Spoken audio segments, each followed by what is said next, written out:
Assalamualaikum warahmatullahi wabarakatuh. Perkenalkan, nama saya Khofifah Sari Hasibuan, NIM 0501192067 dari kelas EKI 6G. Di sini saya akan menjelaskan materi tentang usaha tani. Nah, materi pertama yaitu pengertian usaha tani, kedua, manajemen usaha tani, yang ketiga, hubungan antara faktor produksi dan produksi, yang keempat, perhitungan biaya usaha tani.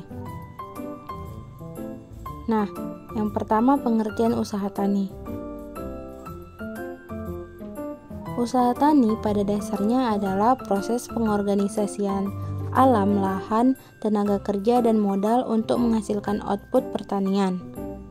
Nah, usaha tani adalah ilmu yang mempelajari tentang cara petani mengelola input atau faktor-faktor produksi seperti tanah, tenaga kerja, teknologi, pupuk, benih, dan pestisida dengan cara efektif, efisien, dan kontinu untuk menghasilkan produksi yang tinggi sehingga pendapatan usaha taninya meningkat. Kemudian yang kedua, manajemen usaha tani. Manajemen usaha tani adalah penggunaan secara efisien sumber-sumber yang terdapat dalam keadaan terbatas, meliputi ternak, tenaga kerja, dan modal. Tujuan akhir dari pengembangan manajemen usaha tani adalah meningkatkan taraf hidup yang lebih tinggi. Manajemen usaha tani meliputi perencanaan. Perencanaan usaha tani disusun berdasarkan pengalaman dan evaluasi faktor-faktor tetap yang menentukan jumlah uang yang tersedia, konsumsi atau komersial, jumlah tenaga yang tersedia, tanah, dan iklim. Kemudian pengaturan.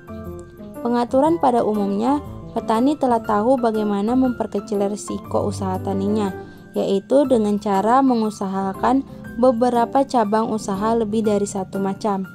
Kemudian pelaksanaan. Petani sebagai manajer dalam usaha taninya memimpin pelaksanaan kegiatan untuk usaha taninya dibantu oleh keluarga dan tenaga kerja dari keluarga. Sebagai seorang manajer, menggerakkan tenaga memperlancar proses produksi tersebut, sekaligus mencatat seluruh pelaksanaan kegiatan usaha tani. Kemudian pengawasan. Pengawasan diperlukan dalam melihat apakah dari rencana yang telah dilaksanakan tersebut dapat memenuhi sasaran-sasaran yang telah dibuat atau belum. Yang ketiga, hubungan antara faktor produksi dengan produksi.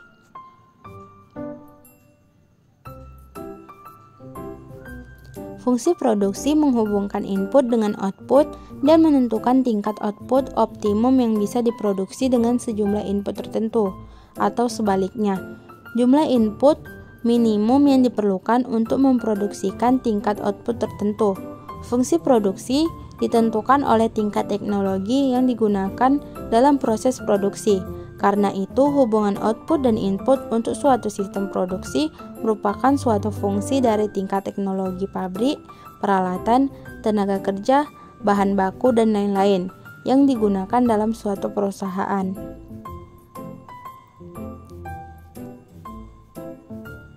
Yang keempat, perhitungan biaya usaha tani.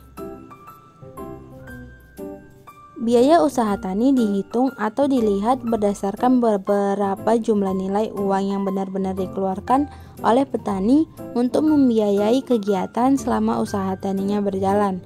Adapun yang menjadi biaya usaha tani seperti biaya sarana produksi, tenaga kerja, dan lain-lain.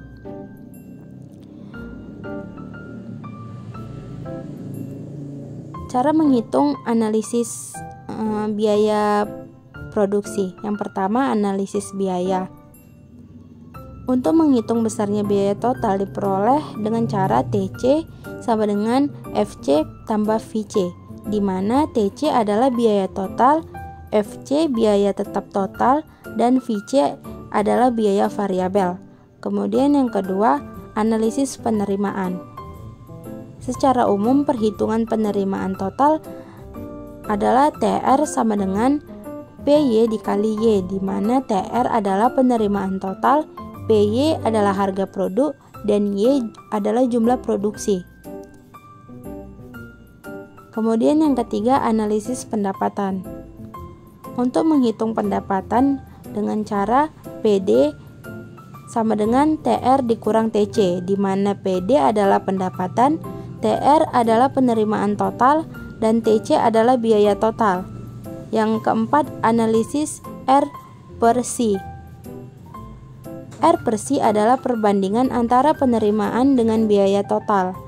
R per C sama dengan penerimaan total dibagi biaya total, di mana revenue adalah besarnya penerimaan yang diperoleh, cost adalah besarnya biaya yang dikeluarkan.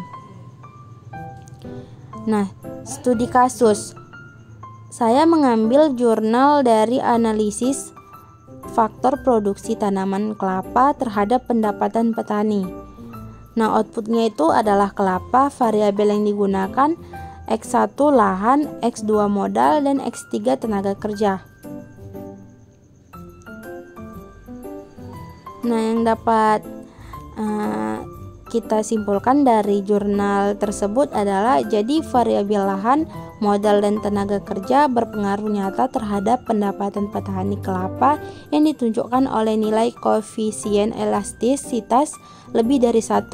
Artinya bahwa setiap perolehan satu satuan faktor produksi yang digunakan akan menyebabkan meningkatkan pendapatan yang diperoleh, di mana lahan merupakan faktor produksi yang paling besar pengaruhnya terhadap pendapatan usaha tani dibandingkan faktor produksi, modal, dan tenaga kerja. Sekian dari materi saya. Wassalamualaikum warahmatullahi wabarakatuh. Terima kasih.